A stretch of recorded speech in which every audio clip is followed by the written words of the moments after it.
It's very disappointing that the Brexit process has now been entrusted to Jeremy Corbyn and the Labour Party, and I think that the result will almost certainly be, if Corbyn gets his way, that we remain in the customs union, so that we can't control our trade policy. The huge areas of lawmaking we can't control, and Brexit is becoming soft to the point of disintegration. We could be moving into a position where Parliament, where the majority in the House of Commons calls the shots. What would you say to that?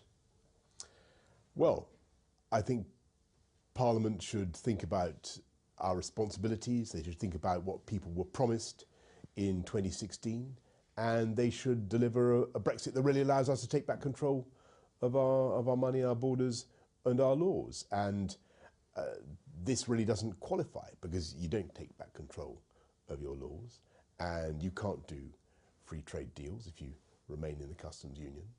And I think that people will feel very shortchanged, and they will be bitterly disappointed. It can't last. This approach cannot endure. You cannot expect the 5th biggest economy in the world to come out of the EU and remain run by the EU. It's just not democratically sustainable. And for those of us who campaigned for Brexit and who believe in it and who believe in the opportunities of Brexit, it is bitterly disappointing. What I hope is that there is still time for the Prime Minister to get an improvement to the deal that she has, or just to get her existing deal through, which is frankly better now than the chaos of having a Corbyn-controlled customs union. What do you say to those who feel as strongly as you do about Brexit in your own party at Westminster? What should they do? How should they react? Should they make some move to bringing about new management at the top? How on earth can we be proposing now to delay Brexit again? This is that we've had we missed the March 29th deadline, we're going to miss the April the 12th deadline. We now run the risk of the absolutely ludicrous absurdity of contesting the European elections, the Euro elections. It costs about 109 million quid the government will have to spend to elect 73 British Euro MPs, paid up to £100,000 a year, with all sorts of allowances. To do what? To sit in Strasbourg doing exactly what? What manifesto will they stand for election? The thing is satirical now. We should be leaving, and we've made abundant preparations for coming out without a deal.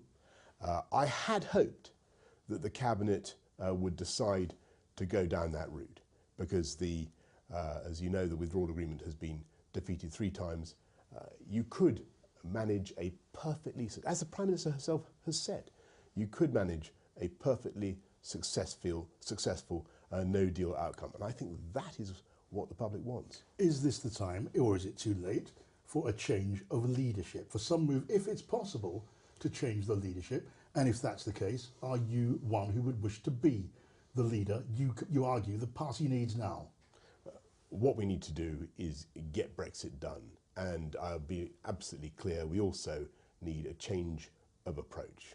And if we're going to have a second phase, and I hope that we will have a second phase, if you get the first bit over and done with, then we cannot go on with a failure to decide about these fundamental issues, whether to remain in the customs union or not, whether to stay aligned with EU single market rules or not. We need to take those decisions, move on, and then start to deliver on the issues that really matter to the British people. What about the idea of trying to bring about a change at the top, at this side of Brexit? Would that, in your view, be a good idea? Well, I think what everybody in the country wants more than anything else in the world is for politicians in Westminster not to focus on themselves, but to focus on the needs of the country. And the needs of the country now are number one, to get Brexit done and to come out of the EU. And what we've heard tonight is that there's going to be yet more a delay, unacceptable delay. There is no need to extend the Brexit process in the way that we're seeing. I think it's a great shame that we've missed the opportunity to come out at no deal.